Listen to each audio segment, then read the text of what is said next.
முதற்கண் வணக்கங்கள்.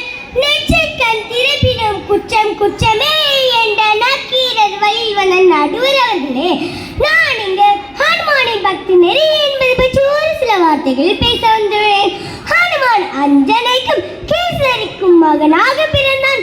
ராமாயண காவியத்தில் ராமனுக்கு அடுத்ததாக பேசப்படுபவன் அன்பன்.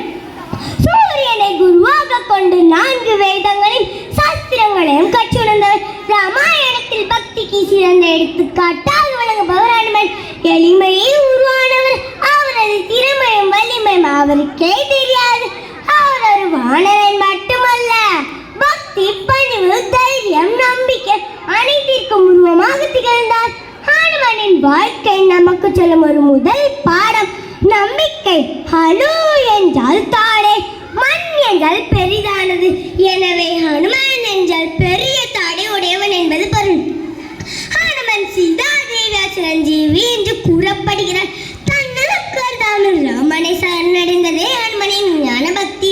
ஹனுமனுக்கு அசைக்க முடியாத ஆற்றல் அளிப்பது ராமநாமம் மட்டுமே. அந்த நாமம் அவருக்கு தைரியத்தையும் பலத்தையும் பாதுகாப்பையும் கொடுக்கிறது.